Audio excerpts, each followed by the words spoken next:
Welcome to Koala Gardens. I'm Katrina and I'm so excited to be here with you premiering this video on Wild Koala Day. And this video is brought to you by all of my patrons, the people behind me, but particularly by my alpha producers, Jeff Anderson, Rich in Alaska, and Lynn. Thank you so much for the amazing support that you give to me. Every single one of you. And Kerry Fish has joined the In the Loop adopting family. If you want to know how you can get involved and become a patron, just check the links in the description below. Lots of great perks for helping me save koalas. And this video today is premiering, and we've actually got Koala Dave in the live chat with us. So while Dave and I are talking, we also get to talk to you in chat if you're here for the live premiere. If you're not, don't worry, this still shows as a regular YouTube video, and you'll even be able to watch the live chat that happened as you watch through the video. Now, one of the things you might be wondering is, what is Wild Koala Day? Well, that's a very good question. And this year, it's quite interesting because Wild Koala Day falls on our federal election day. Today is our chance to stand up and make a difference in how decisions are happening in this country.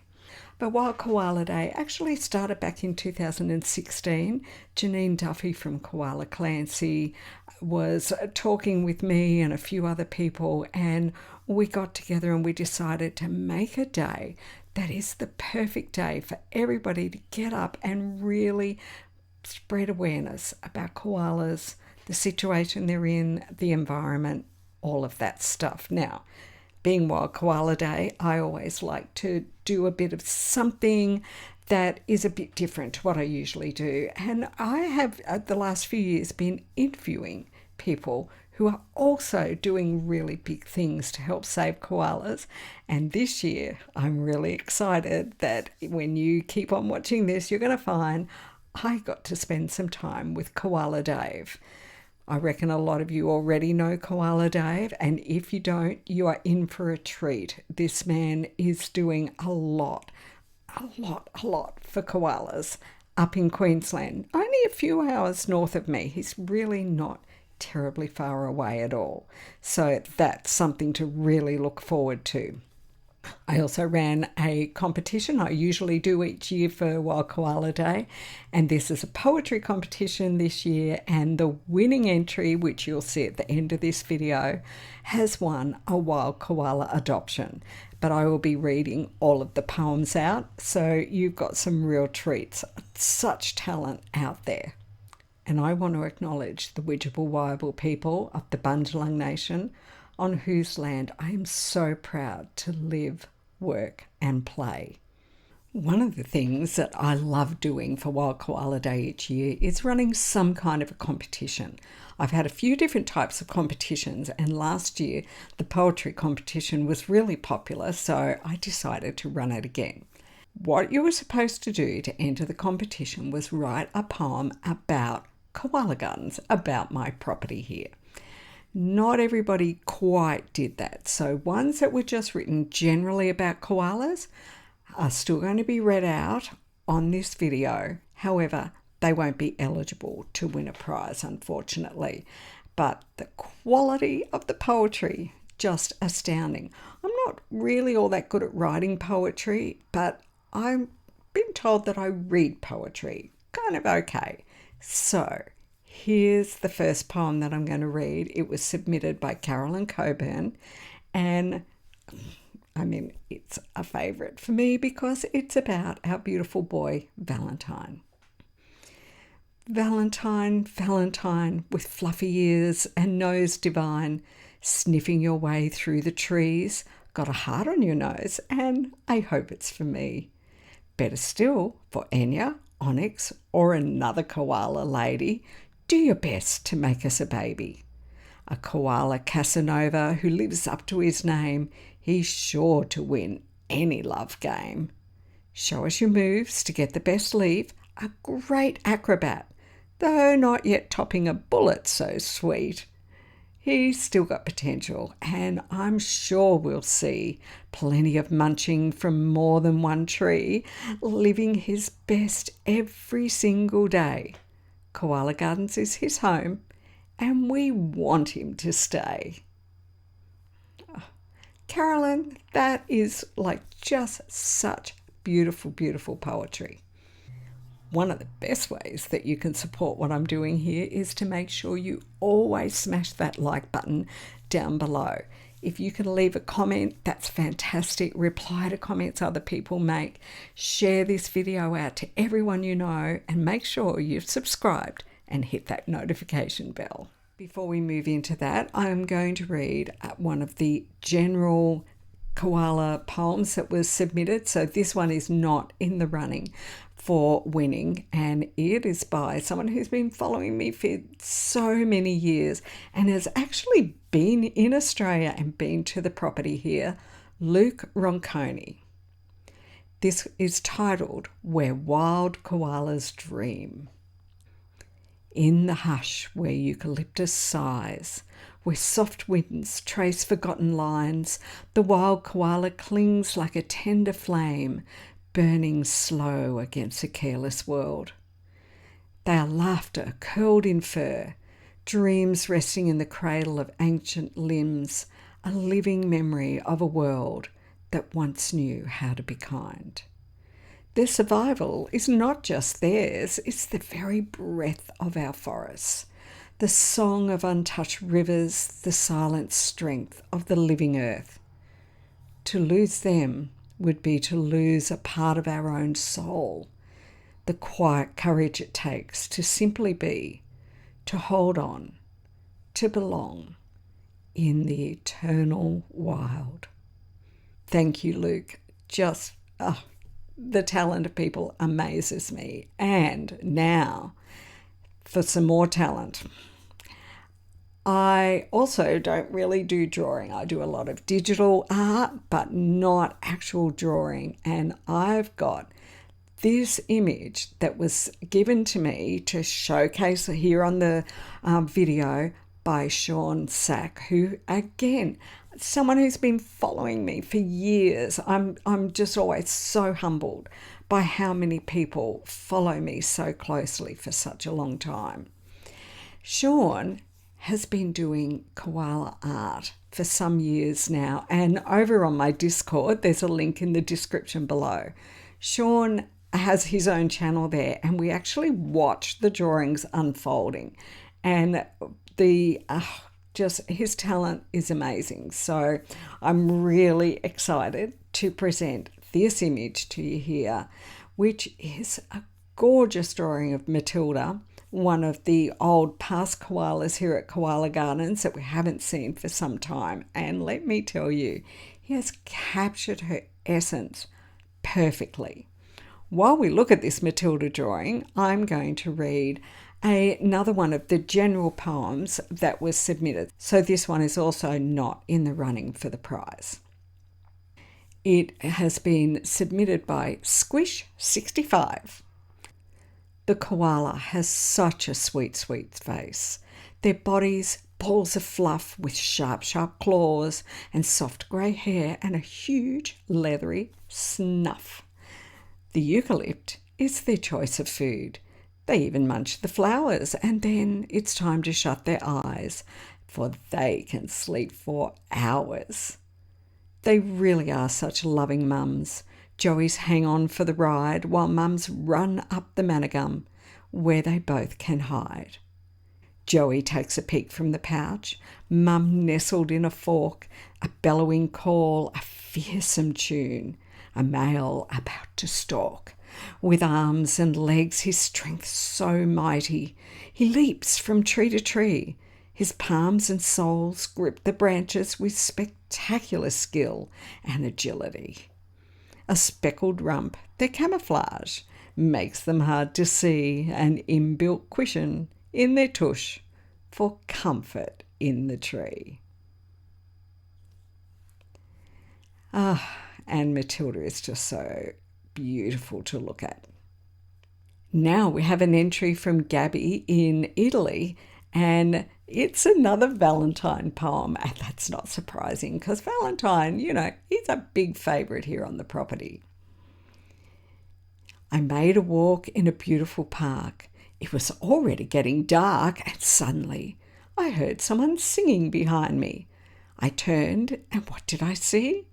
A koala came along the way with a little backpack he had on his back, and I said, "Hey, please, where are you going? It's already late."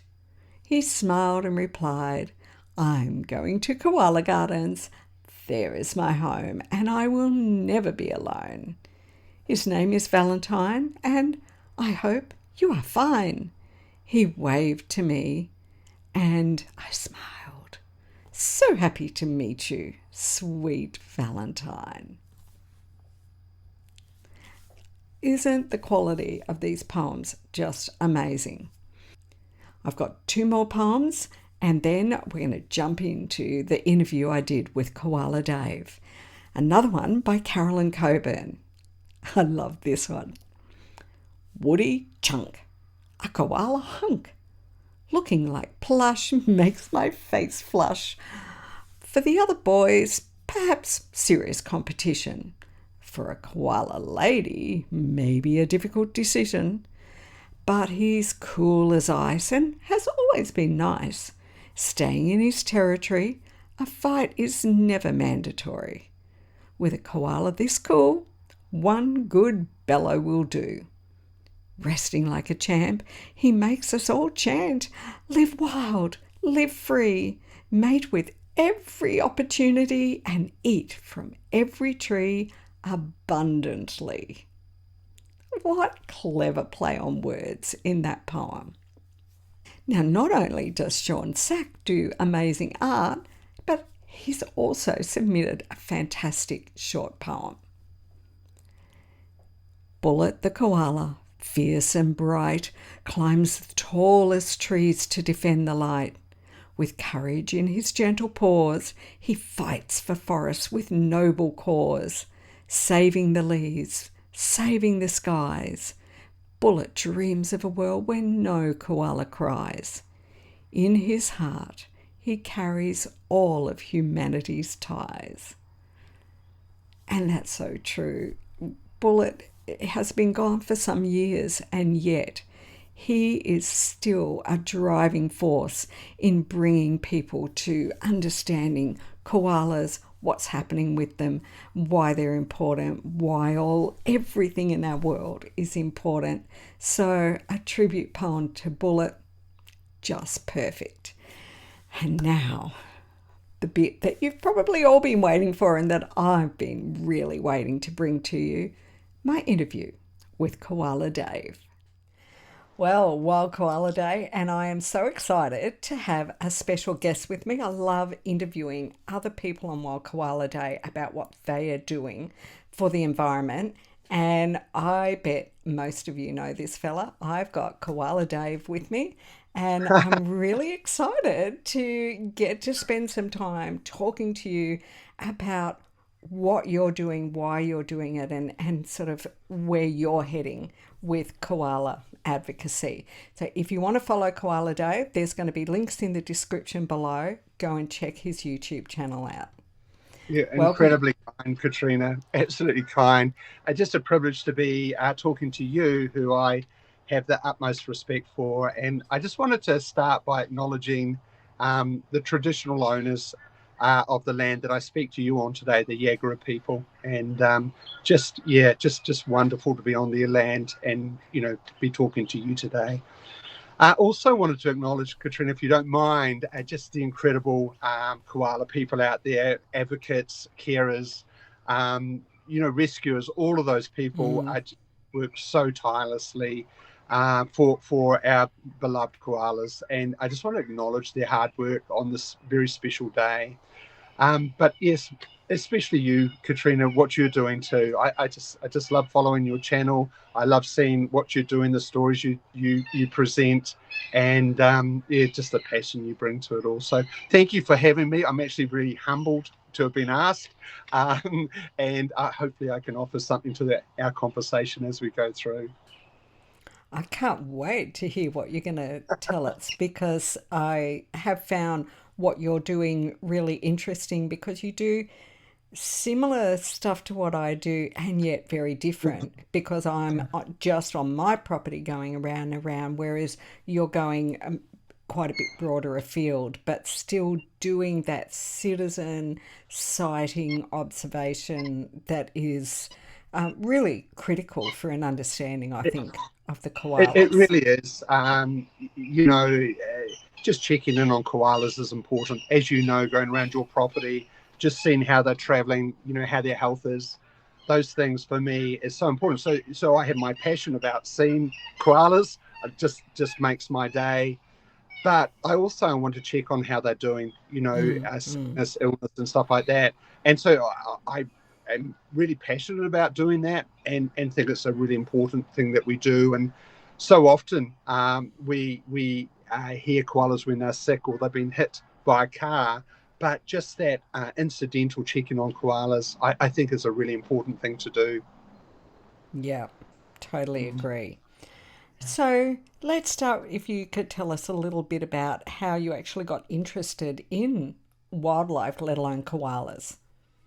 Yeah, gosh. I mean, nothing special. I was just really lucky to have parents that introduced me to nature, the outdoors. So I grew up in New Zealand and spent a lot of time in the mountains, beside rivers, and just had an absolute love for the outdoor green, crystal clear water and things like that. But my actual love of wildlife didn't really start until 20 years ago when I moved to Australia. And I instantly fell in love with Australian wildlife. And I remember the first day finding a brown snake, had no idea. It was like being born again, Katrina. I had no idea about the dangers. And, this snake wasn't very long, it was brown, what so be it. I didn't know it was probably the second the most venomous snake in the world and would knock a horse over, let alone, me. So I bought every single book I could. In those days, we're talking 20 years ago, Katrina. So I bought books on insects, books on birds. I bought reptile books. And I went everywhere with my camera and I'd take photographs of what I saw. And then I would take the photographs home and I'd study that creature, that insect, that bird, because, I was starting off from a clean slate. The first day I Mm, walked through the mm. bush of Australia, I walked like this. I was so nervous about what might be lurking in the bushes. Because everything Um, tries to kill us here. and it's not true, but, It's no, we're still going. it just took me a while to feel confident and for it to become, my second home, if you like, the bush. And I loved it. And I was really fortunate to travel remotely as well and just, meet the different people, of the land and, see the different, snakes in different areas and stuff like that. So I was really, really fortunate. The other thing that kind of is something, I don't know where it comes from, but I love exploring. And so every little block of bush, whether it's around my house or whether it's when we go on a trip, I'll go and explore it. And I'm just fascinated by what I find. So, I have to thank my parents for making me like that, because they put the intrigue into my personality, and I'm just so grateful. Yeah. So um, I think koalas. Sorry, I sort of jumped across you there, Katrina, but No, no, koalas. I was going to say, and the koala side, so Yes. it's all right. Yeah, no, the koalas was just part of that journey, and I don't know why, but I've always had a really good eye for spotting koalas, so I could always see them, and so again, taking the photographs, and I just think they're the most beautiful creature. They just For never sure. cease to fascinate me. Their beauty, their nature, they're incredibly special. And so in later years, we learned that, if we saw a koala, we rang it in, and, if we were concerned about its safety or its health, we would ring it in. And that's kind of where that connection really started to deepen, was with that, initially photography and then, touching base with those incredible human beings that actually went out and did the hard Mm. yards, spent 3 hours under a tree, getting, twigs in their eyes. And I've just watched and be absolutely amazed by their dedication and their personalities and their love of koalas and wildlife. Yeah. That's great. Mm. So how long is it that you've been out spotting koalas, did you say? Well, 20 years, 20 20 years. years And that so, you've been doing the koalas. Yep. yeah, Great. and I think, obviously I've seen changes in that time, Mm-hmm. to how koalas live. So it's kind of a longitudinal study, from a very layman's point of view, if you like. I'm no scientist or expert in anything, but it has been interesting to watch the changes and, diseases, impacting on our populations, habitat loss, all of those things. You see it every day. It's all around us. Mm, And mm. seeing Yeah. sometimes koalas are living on top of each other because of lack of choice for them. So their whole structure of how they live is changing somewhat as well. Yeah, for sure. Mm. And you'd be seeing changes in your local landscape as well, with Yes. Yeah. all of the progress that's happened over the last 20 years. Progress. Yeah. Mm. I Dare I it, say that it, word? Yeah. it's heartbreaking, for me, Yeah. to see that progress and the lack of thought that goes into that progress.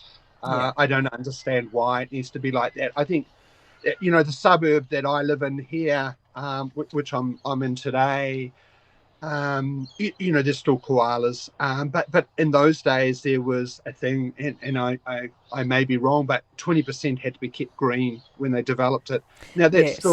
that's still horrendous, for Yep. the koala Yep. population, but now they live. A lot of the koalas in my neighborhood actually live in the trees that are on the side of the roads. Mm-hmm. And often I'll get members of public who are incredibly concerned, and I go, well, if we move them, I move them where, you know, Yep. into the local golf course. The next day they're going to be out. So, you really have to assess the situation, because obviously the stress for a koala to be moved is pretty Indeed. traumatic for them. So, I mean, all this, Katrina. You've seen it and done it yourself. But Mm. that's other changes that are certainly apparent here. And of course, while you're talking to me, really, you're talking to my audience about what you're experiencing. So they, Yes, and I like to think my regular watchers are aware of a lot of this, but could be a lot of new people watching this today who are hearing some of this for the very yeah, first time. So yeah, it's really good to spell out exactly what it is that we're seeing the koalas battling yeah. with. So, no, it's great.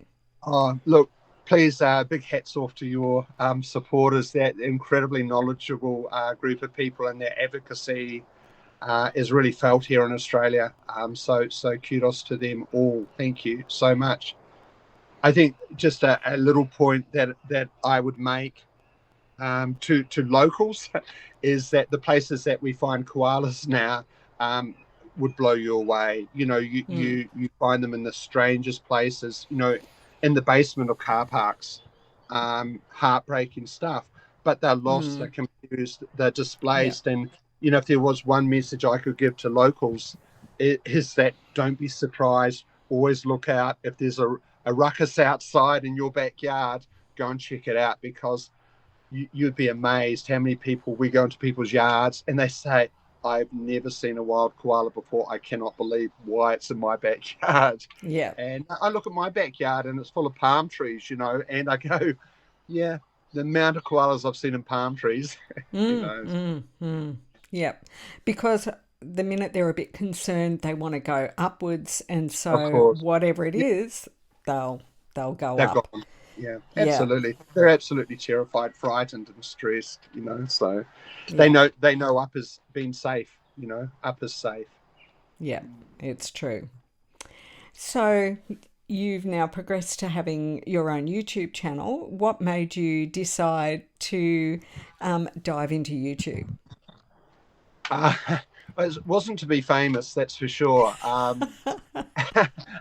I I feel so lucky, Katrina, to see koalas still in the wild. It's an extraordinary feeling, and even after 20 years, I never get used to the feeling, the beauty when you see a koala in the wild living its best life is second to none. And I think for me, I've always had. I'm not a photographer or a videographer of any note, but that doesn't worry me. I just enjoy doing it, and to be able to share that feeling and that atmosphere, and hopefully through the way I speak, about the koala and just the joy, it's bringing me at the time, and to be able to share that with other people around the world or with other Australians, it's just something really nice to do, I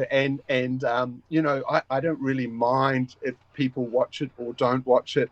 It's not for me to say what people want to watch, but for those who do like it, and got messages already this morning, I'm in South Germany, or, and stuff like that, to be able to wake up and see a koala on a tree would be a dream. I'm looking at coming over to Australia in a couple of years' time. It's just to have that enthusiasm heard from around the world is really uplifting to me, no doubt to you, Katrina. But it's particularly for people like yourself who are doing the hard yards, the rescuers, the carers.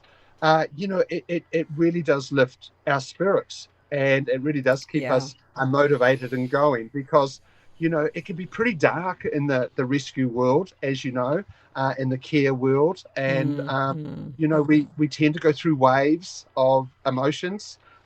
We can have a real bad run and think, Indeed. is this all worthwhile? Yeah. Yeah.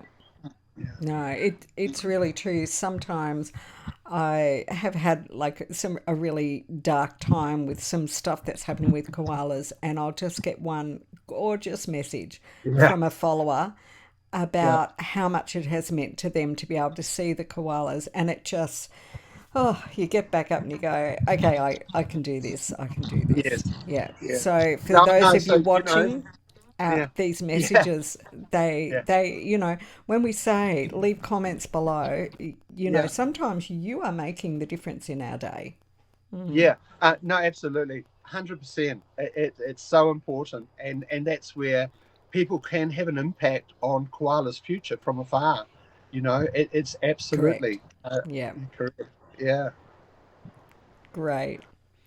So, have you got any funny stories that you can tell us about, something that's happened when you've been, I mean, you already gave one, that the first time you went out, you found a brown snake and didn't even know Ah, what it was, but yeah, have you got a bit of a chuckle that you could tell us about sometime you were out there?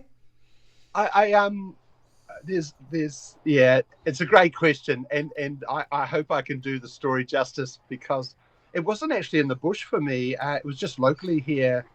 Um, a few months ago, I got a call to say there was a koala in a very small tree on a road, and it was in an industrial area, so Right. that's not good. It's 8 o'clock in the morning, and I go Mm, over, and I see this really big koala in this really little tree, and I think, this is going to be tricky. So he was just a little bit too high for me to grab safely, because the risk of the road and things like that. yep. So I called for help, and on the very first day, a rescuer, first day of being a rescuer, came to assist me, and which was wonderful. She got there in good time considering the traffic, and all I needed was for her to bring the koala down just a little bit further, so I Mm-hmm. could, grab him safely and securely and without injuring him.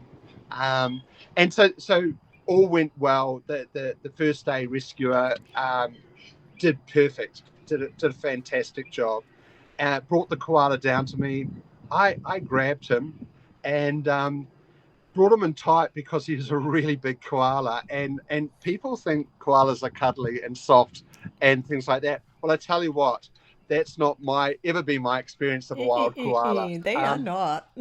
They don't want to know me. I'm no one important to them. So I brought him in, and I was moving. shuffling my way over to the cage, which was nearby. And next minute, he got his hind claw firmly stuck in the crotch of my pants. And it absolutely hooked. Oh no, that's And not a good place. it's not a good place for lots of reasons. But I was then trying to put him into the cage, and of course his back leg wouldn't go. So in the end, I had to stand up upright with the traffic going past and say to my dear fellow rescuer, would Would you you mind unhook me? unhooking this huge big koala away from my trousers? And it was just must have been the funniest looking sight to all those people passing by, Yeah. thinking about, I hope none of them know my wife, and there she is down there trying to prize this out of my trousers, and I've got this big koala going, come on, mate, get me back into the wild Oh again. no. So it all ended up well, but I just thought, Phew. there are a dozen stories like that you just find yourself in predicaments that you just never expected. And but yeah, that certainly was embarrassing. But we're still talking. We've got a good relationship, so no damage done. Oh, that's good. It can become a bit like a game of Twister, can't it?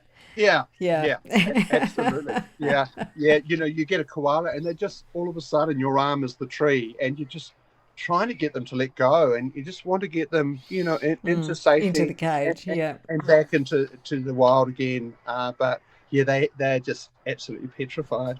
So Oh, that is actually a good one, particularly because no one was harmed. A lot no, of those stories well, luckily no. do end up with someone being scratched or bitten, Yeah, yeah, in that process. So I'm very yeah. glad that there was no slashing involved. Yeah. No. Oh dear. So when you're out spotting, have you, can you tell us any stories of like any really memorable time of something you've seen out there when you're out koala spotting? Yeah, for sure. It's amazing, and we touched on it earlier. But for me, when I'm spotting koalas, I'm trying to do it from a distance. I'm trying to pick them up and see them, and be really quiet on the ground. And if I need to get a bit closer to check out their health, I'll do it, really quietly. And but when you spend as much time in the bush as I do looking for koalas, inevitably you come face to face with a koala. They're down low, and you just walk straight into them, and you're eye to Yeah. eye with this koala. And it's happened to me several times now, and my heart just stops. Yeah. Yeah. There is something incredible about it. It's a moment. I'm sure it's not the same moment as the koala's having. He's thinking, where did this guy come from? And you can tell that it's he or she hasn't heard me come. The wind's been going the wrong way. Something's happened because they've got great, hearing, great noses for smelling. But yeah, they've been, I guess, for me, the most magical times, whether it's been a young, joey koala that's just freshly dispersed, and you just see this bundle of joy there, or you see a mum with a joey on its back, and they're just, both two sets of eyes just looking at you, just go, wow, it takes a moment, but then I just back off, Correct. gently, Yep. slowly Yep. going backwards. And you'll have to excuse It's getting Katrina breezy. and this is the wind is really starting to blow Yeah. through here. So Yeah. if that's coming through, let me know, and I can see if I can do something to block it out a bit. Yeah. Yeah, So because it just kind of started up. Dave's lucky yeah, that even though it's windy, he can be outside. It's eased off a bit now, but it's yeah. really wet here today, so I've had to sit inside. I had hoped to take my laptop outside, but Side, yeah. here is No, just not the day for being no, outside recording, I'm afraid. no. We had lots of heavy rain, and again, it's been a very wet year. But I for me, being inside's not my scene. So For I sure. found a nice little shelter nearby, and it's just nice to be out here. I've already seen, a water dragon walk past, Uh-huh. and two, we call them pukekos, but they're called, swamp hens, also. So there's a huge big bush turkey just in behind me. So Uh-huh. I'm no koalas yet, but you never say never. Oh, is But that all one the there? all the koala friends that oh, well, you do actually have one, and the way I've got you cropped on my screen, we can't see your friend. You might have to pick your friend up. Mm. This is There we go. it's one that I use, in talks and things like that. And for me, it's one of the most lifelike, most realistic imitations of koala. So I can talk about, the hands and, the white belly and the white chest and, the It is eyes and it the is nose. very lifelike. Yeah. It's beautiful, and it was a gift to me. I did ask for it though, for my 60th birthday, but Beautiful. luckily the person listened. Yeah, no, it is because at Friends of the Koala, we actually have taxidermied koalas that Oh we my use for goodness! education, and they don't look Oh like my! koalas. Oh really? Yeah. Uh, Well, but they do, but one of them we named Pengu because it really looks a bit more like a penguin than a koala, right? So that oh, that's tells you awful. how, That's awful.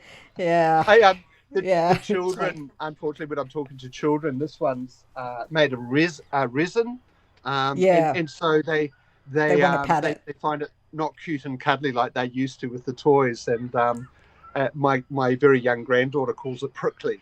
It's very very Prickly the koala. very very prickly, Poppy. Yeah, yeah. We call most of ours stuffy. Yeah. Oh dear. Oh dear. Mm. And that's a good segue Yeah. into that you've been doing some work with children more and more. So tell us a little bit about that because I'm really liking to see where these new projects are going to go. Yeah. Yeah, thanks, Katrina, for asking. My mind is always full of ideas and initiatives and ways that I can try and reach people and get them to connect with nature again. The plight of our wildlife and things like that. And I really like working with children. I've always have enjoyed their curiosity, their Mm, inquisitive, mm. and so through the wildlife education part of what I do, I've started presenting, at different, early childhood centres and things like that, and it's really really interesting, because you'll always get those two or three children, sorry, that just Yeah, yeah, yeah. for every question I have, that they've Yeah. got an answer. Some of them are correct, not always, but you can really, I don't want to be judgmental in any way, but you can almost see where they live, to how much wildlife they might have around them compared Yep. to perhaps in the city where there's very little, to perhaps the parenting style as well, to what they're introducing Yep. their children to. So that's on one hand, and I will talk to any group, obviously, anytime underwater if I have to, about nature, wildlife, and koalas. So my wife will attest to that. So the other thing that we're just starting is which I'm really excited about, is the new little video series with Indy, who's just Mm. a young wildlife warrior, and I'm saying now, watch the space, because she's just wonderful. And we did our first video the other day, and our hope is that we can, interview people like yourself, or, champions, in the wildlife world, and just Yeah. maybe, hopefully, introduce that to a broader range of audience. Perhaps, I'm this old 61-year-old with lots of energy, but I'm probably Oh, not the you're a best young person to be fella. talking. Yeah, well, I feel it and I act it, but my point being, Katrina, is that just always that thirst to see how we can reach, more people, and talk to more people. And if that means that someone says, "Mummy, there's an injured bird on the road, we need to stop because Koala Yep. Dave or Indy said we need to do that," I'm as happy as they come. That's all I want. I tell people to carry a shoebox in their car. I don't know how many do, but let's Yep. a Yep. Yep. box, a towel to pick up Yep. an A towel animal, or a blanket so that you can always anything. pick something Yeah, up. And yeah. yeah. Yeah. Which reminds me of another funny story, Katrina. I don't want to go backwards or anything, but No, no, uh, tell when I us. when I was a young, trainee rescuer, we went to a koala and with a more senior person, and we'd left our cars and walked in about 500 meters. Well, the koala that I was concerned about being sick started to come down a tree, and we didn't have any gear to Oh catch. no. And so the offsider said to me, and I'm a pretty modest guy, said, "Take your shirt off quick, Dave, take your shirt off quick." And I just thought, I do not want to be taking my shirt off. I'm in no Bonds ad here, I haven't got that body. So anyway, I took my shirt off, and we've joked about it ever since, Oh, I bet. to Yeah. catch this koala. So Yeah. anyway, so yeah, so that's kind of the education stuff. I think we, as a nation, as a country, as groups, can be doing a lot more in that sphere. I know there's so many things on the agenda, with poverty, Mm, homelessness, mm, health, education, but I do feel really strongly that we need people to be reconnecting with nature, and not taking it for granted, because it is beautiful, but it's also critically very important to our futures, and our well-beings, I believe. mm. And there is only so many resources. Yeah. So if we don't take our planet seriously in the consideration, Yes. it won't matter how good our public health system is and how anything else is running if we suddenly have no clean air to breathe It, and no yeah. water to drink. So, It's I'm not all rocket for science. so many other issues, Yeah. but it's like, well, first we've got to make sure everyone's going to stay being alive. Yeah. 100%. Yeah. Um, No, and, and as I get older, I see more and more how important that is, and the benefits that brings to people. And that's a lot of my education staff, is just desperately trying to connect with these young minds who are just yeah, thirsty to learn. And unfortunately, often they're not getting that opportunity through no fault of their own. It's in Australia, sadly, we have a system that almost drives people into care, and into not natural situations. So mm, so mm. yeah, so not being judgmental. That's kind of the trend that we're following, and I don't believe it's really for the benefit of anyone. No, no, no, I agree. One of the strategies I've always had with children is that if we can get them to fall in love with nature, Yes, then yes, it doesn't yes, matter what career path they take in life, they will they will have that as a core, belief. So if they're working in an office, they're going to be mindful of power I'll consider consumption it. and waste. And if they're working in politics, they're going to have a mind for something. If they're, it doesn't matter what they end up doing, we can all make a difference. So Yeah, yeah, you're yeah. absolutely right. I love what you're saying. I really do. I just have a little flyer that I put up, but the punchline is connect, care, and protect, and Beautiful. that's the whole essence of the education. So we're not going to care about anything or something, unless we connect with it. That's just so true. So And I think that's what I like about what I've seen on your channel is that you take that similar kind of approach to what I've always taken of making people feel connected yeah, to the bush and to these animals, not just tell people what's going on, but it has that sort of personal feel of come into the bush with me, and Yes. you get that Yeah. feeling of kind of being there, and I think that that connection Mm. is something that people crave, because I, yeah. you and I are so lucky, right? Yeah. The way we get to live, and sometimes I can kind of forget that there's 8 billion people on this planet, and most Yeah. of them live in the cities, That's right. That's you right. know, Yeah. because I've lived in this area Yeah. for, well, since the 80s.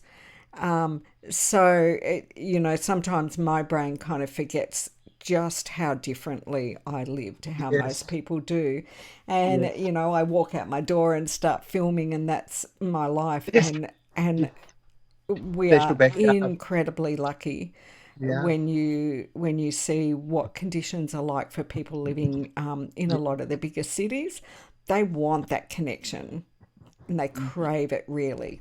They really do. They really do. We often talk about, needing a holiday just to get some space, the hustle and the bustle, and I see the big highways, not far from where I live, and Yeah. they're so congested, and I thank those people for what they do. But I know that it's not doing their spirit any good at all. They will be, wishing they were somewhere else just now. And yes, I agree with you. And I think, the thing I fell in love with Australia about was that we are so lucky in this country that we do have so many beautiful parks, and there's so many incredibly interesting insects or butterflies, or Yeah. if if we look, there's just wildlife everywhere, and being a very average photographer, I can take my camera out and just see so many things I can take photographs of, and they're all living, but not everyone's like that. I was walking with a good friend the other day, and he was there for the conversation, and I really enjoyed Yes. it. For Yeah. my Yeah. eye, all the time is just seeing, the blue dragonfly. Gosh, did you see that little skink over there? I mean, Yeah. I Yeah. I, I am on the warped, level of scale when it comes to, you know, obsessive. I have found similar when I've had ecologists here, and I'm walking with them, and they see 500 Oh, things that I don't see. wow, And wow, it's like, oh, look at that orchid, and I'm like, I've got an orchid, and the flowers are like this big and green, and the yeah, entire plant is like this tall, and I'm like, yeah. how did you see that? Like, as we were walking and talking, but that's how You'll it see is it when next people are time, though. here, and the things that I see, and so yeah, I love it when I have people here that have got a lot of training, because Yes, they just point out another whole layer that wow, I hadn't seen. yes, yes. Yeah, No, it's fantastic. that's a really refreshing reflection, that, isn't it? We're all learning from each other, and we all have something to offer. So yeah, I love that. That's so cool. Yeah, I remember one time I had an ecologist here doing one of my inspections. I have to have annual inspections for my conservation agreement, Mm, and I do have some mistletoe, the native mistletoe, happening. And we yeah, were looking at it. It was in flower, and it was beautiful. And she was saying how there's this little patch of biodiversity in the winter that is going to be looking after something. She said, so do you get the mistletoe bird? And I said, oh, what does the mistletoe bird look like? And she no, described it, and I said, I don't think I have. And I'm not kidding. 10 minutes later, we're walking along. She goes, oh, there's the mistletoe bird. And I'm like, oh my God. So it was just amazing. And then she told me all about how the mistletoe bird wow, backs up to the tree to poop onto the tree to actually get the seeds from the mistletoe to stick onto the bark of the tree with the poo, so that it's yeah, got a bit of food as it starts growing a root and starts to my cling goodness, onto the tree. And I'm like, nature that is just like out of this world. that that Well, it's is totally in this absolutely world, but incredible. it's like, Yeah, it's amazing. So yeah, there is, you know, every time I learn a big chunk, it shows me how little Yes. I know Yes. and how much there actually is Yeah. that you would Yeah. love to know all the detail of. Yeah. It's a never ending story. It reminds me of a bit of a Buddhist saying that I love quoting, which is, those who are awake live in constant amazement. Oh, And I love yes. that, and it's so true, isn't it? Because if we're open to it, we're just absolutely amazed by it as well. So, Yeah. I think that describes my koala spotting every day is just, yes. yeah, Wow. just being in constant amazement.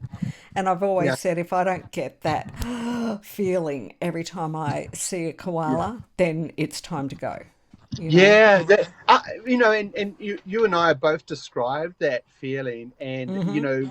is it unique? I don't know, but did you grow up with koalas, around you? Where did that thirst of koalas come from? That's a good question. I mean, I grew up in Brisbane, and so you know, back last century in Brisbane, there were quite a lot of koalas about.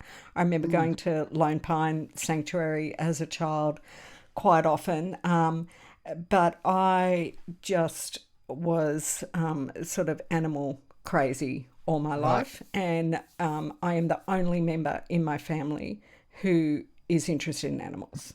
Right. So, Wow. yeah, Wow. yeah, So yeah. so No, it's nobody else perhaps not keeps so much from your pets. parents. Nobody, anything. It was just in me, and I, I've never, just thinking how to say, it, I've never been a big social person. So Yes. we would Yeah. go to somewhere, and you would find Katrina would wander off down the Yes. garden path and be Yeah. watching the ants do something, or patting a dog through the fence, and I'd just be in my own little world, just Yeah. with a bit of nature, a bit of animals, doing something, Yes. and I'd Yes. get dragged back in, because you're supposed to be there, like, Play the like part. I'm like, yeah. And I'd probably, smile for a little while and then just wander back Yeah. out, and Yeah. do When, something when no else one was again. looking, you were gone. Yeah. Gosh. Yeah. And the koala sides have been on this property for 15 years. And when we bought the property, uh, we knew that it was koala land, and there was a Yeah. koala in Bullet's favourite tree just outside the kitchen window on the very first day we ever walked onto the property.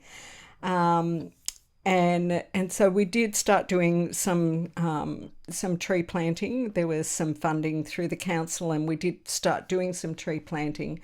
But Yes. it was really then when my husband was ill. He was diagnosed with motor neurone disease, Yes. and had to just leave the property alone and look after him. Yes. And then Yeah. after he died, I went for a walk out on the property finally, and about 2,000 koala food trees had self sown. And Oh, wow. yeah, and it was just Oh, like, wow, what is going on yay. here? And so that's when I Nature was doing its thing, huh? right? And I mean, Yeah. I didn't think I would be able to stay living here, because how is I going to look after this property that you had to slash and do Yeah. all of this, everything. But The and answer that's when was I yeah. joined Friends of the Koala to find out more about koalas. Mm, Found some funding and was successful in getting some funding. Had a property management plan written, and it just kind of went crazy from there. And so I've always said koalas saved my life, because yeah. there I was deep in, my husband he wasn't quite 55. So, Oh my goodness. very Yeah. young to Yeah. suddenly be gone. And all of a sudden, I had nature doing this amazing restoration on its own, and this world of koalas that I became immersed in. Oh wow. Yeah. So Yeah. it's been an amazing journey for me to have this relationship with Yes.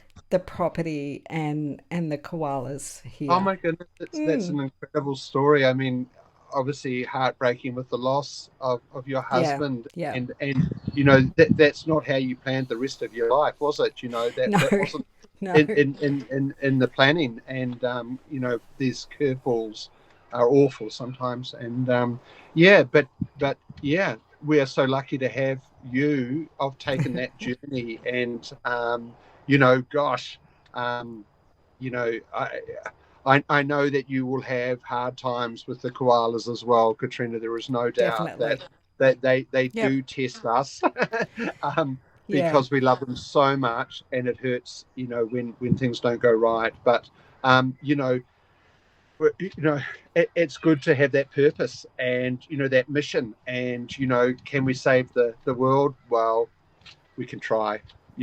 We can try. Well, we're not going to just, contribute to it declining faster, and we're not just going to sit and watch it happen. Can we No, save it? Well, we don't know, but we're not going to stop. no, You know, no. That's you right. just That's you right. just keep Yeah, you just keep going. Yeah. yeah. And some of the things that we go through are very hard. I'm extremely grateful for my Patreon supporters because they know some of the Yeah, behind the scenes stuff, yeah, right? So that yeah, is one of the perks they get for supporting me is, it when things happen, they know pretty much straight away, and they are right there behind me, and that makes a huge difference yeah, when when I battle things like people remember, it was before you started following me, but people remember when I lost Jordan and when I lost Bullet. yes, Those were some really hard times, yeah, and it's amazing how we get people to connect, and then people have to go through the losses yes, with yes, us. yes, But yes, again, that's what makes it all so important, yes. is even going through the hard times. It's real. It hurts, and there's joy there as well. That's life, isn't it? And Yeah, you yeah, know, um, I wish it didn't have to be that way. I wish for there sure. was an abundance of koalas and food trees, and I wish there was less of abundance of those awful people that make awful decisions. But that's where we are, and I think we have to be smart about how we put our energy and where we put our resources. I agree.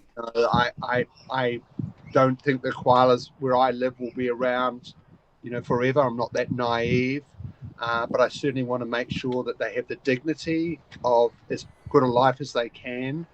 And I certainly want to make sure that they, if they get sick, they get the care that they need, all of those Yeah, things. So exactly. there's that part of it, that's the today and now, but there's also that bigger picture stuff that we must be more united on, we must be more focused on, and we must have, there's so many good people, but for me, we need to be all together in this journey, like it we can do you can do your bits, and I can do my little bits, but we really must do better at working together. And as you said, you know, ingrain that into our culture. Because I don't know. I'm from a different country, but like most of the world is envious of what Australia has, and for them, they can't believe why we don't think it's more important than it is, and I really feel for them.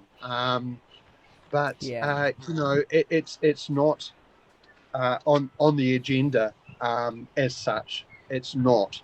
We can put any title like endangered on it, but practice hasn't changed. that's right. They'll put something up with a sign on it saying koala ahead. I feel almost insulted. They do it to almost appease us, and it's like, well, this will shut them up. We need more time put into how to actually affect change in people Yes, yes, than yes, yes. some of the things. But what you know, it's all big, big complex. I often say solving the koala problem is simple. We just have to give them back their habitat.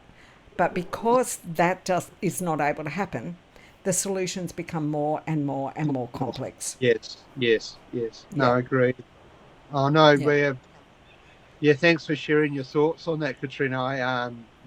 Obviously we think similarly to each other, and it is often a feeling of desperation and heartache. Mm, mm. But like we need habitat, and we need sanctuaries. We need places like yours, but we need lots of them. And I Lots and see lots and lots of lots. properties. Eh? Lots and Sorry. lots and lots and lots and lots. Yeah, Lots and lots and exactly. lots and lots and lots. And yeah, yeah, that's what we need to keep on advocating and striving for. Absolutely. And that's a really good Wild Koala Day message, is that it Yeah, all comes yeah, back to habitat.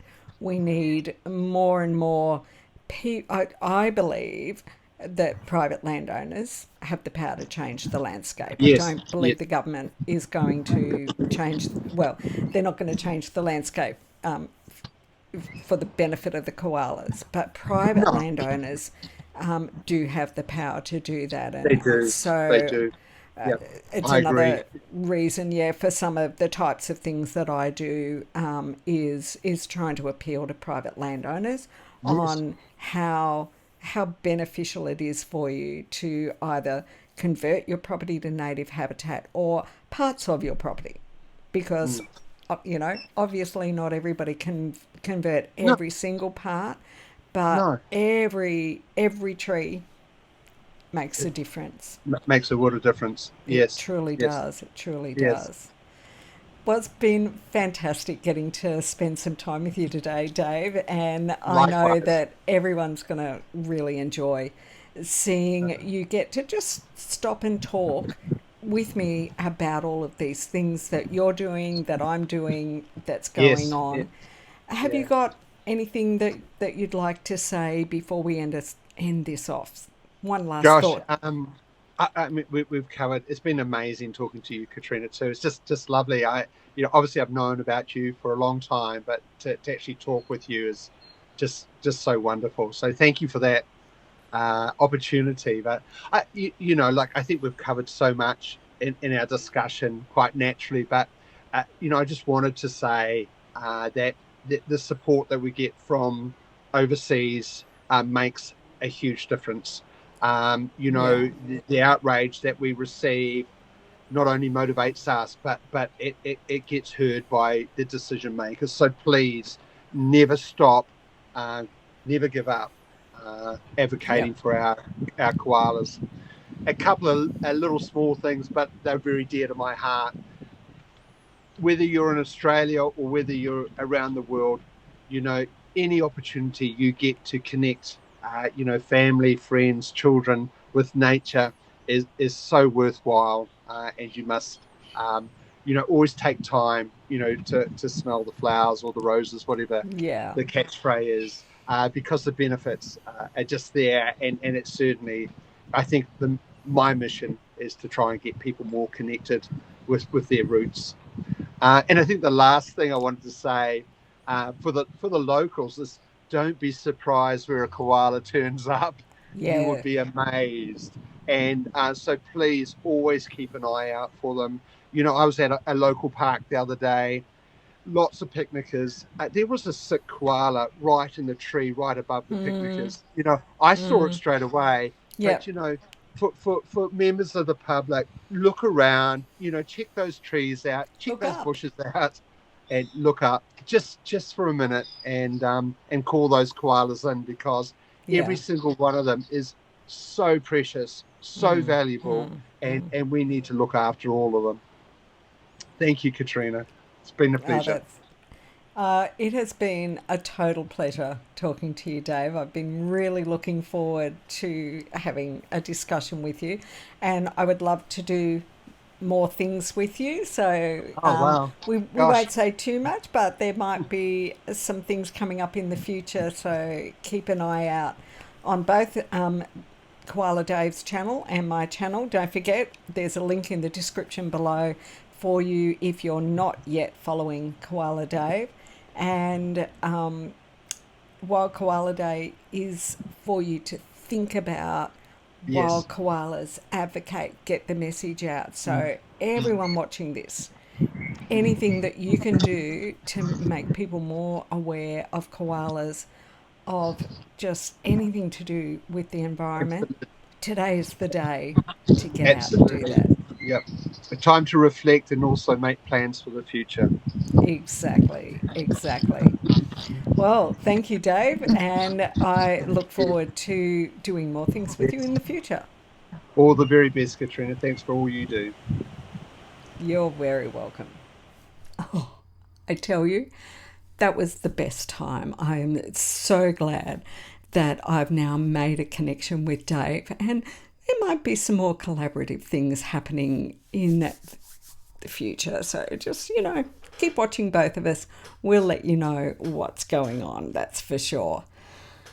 So we're getting into the last part of all of this, but we have not yet heard the winning poem. So don't leave yet, because there's still a few more entries before I get to read the winning one. I've got another gorgeous entry from Carolyn Coburn. She is a prolific poet, and I love every single one of them. There once was a beautiful tree melon who grew up without a mother, but some friends helped her out and gave her another chance to live wild. It's true, she's a gorgeous koala, and her name is Honeydew. Once she was sick, but then she was cured with the help of human friends. Her health is assured, and now she's free to live, jump and play, eat tons of leaf, and sleep all day. She's growing up strong with hope in her eyes. We can see her thriving, and aren't we surprised? An amazing koala girl with a future so bright. Her cute fluffy ears fill our lives with light. She has a new home where we can see her today, where there are trees galore. It's Koala Gardens to stay. Never to worry about trees or leaf, fast-moving machines, or barking creatures with teeth. She'll always have a home there to live as she bids, to stay as long as she likes, or maybe raise some kids. Do as you like, Honeydew. We'll be watching to see you living so well, totally wild and free. Now, at the moment, Honeydew is having a bit of treatment again in the hospital, and I really hope to have some news in the next week or so about when she can come home and get to living all the rest of the stuff in that poem. And the winning entry, I'm so excited to announce that Sinclair Oldfield wrote this poem, which has won. In Tuckarimba's Koala Gardens nest, a haven for koalas, they love to rest. Among the trees with leaves so bright, Enya lounges in the morning light. Her fur so soft, her eyes so wide, Enya watches with a gentle pride. The gardens buzz with life and sound, a haven for wildlife all around. The scent of eucalyptus fills the air, Enya's favourite snack beyond compare. She munches away with a joyful cheer, a koala's delight without fear. As day gives way to sunset's glow, Enya's home a place to know. Koala Gardens, a treasure rare, a place to visit and show we care. Enya's charm, a heart so true, a symbol of love shining through. In Koala Gardens she loves to play, a koala's life in her own sweet way. Just beautiful, but I have to say, choosing the winning entry, it was excruciating. Next year I might have to get my high-level patrons in and make them do the voting or something, because I spent so much time going backwards and forwards. But Sinclair has won a wild koala adoption, and I will be in contact with you about that, Sinclair, and we will sort that out for you. And all of these beautiful poems will end up going up on to blogs on the official website. But guess what? You've done it. you have made it to the end of another Koala Gardens video. It has been a delight being able to go through this video with so many of you here in live chat. Koala Dave in the live chat with us, like just too much fun. Honestly, I love doing premieres because it just gives us that bit more connection to be able to talk while we're watching. So make sure you did smash that like button, and would you please write into the comments below, Katrina and Dave, Wild Koala Day. Thanks for watching. Lots more great video coming your way very soon. And another way that you can support what I'm doing here at Koala Gardens is you can just pop over to my Redbubble store anytime you're looking for anything. It could be a new cover for your phone, it could be a mug, it could be a hat, it could be a t-shirt. Whatever it is you're looking for yourself or for a gift, just go and see whether there might not be a design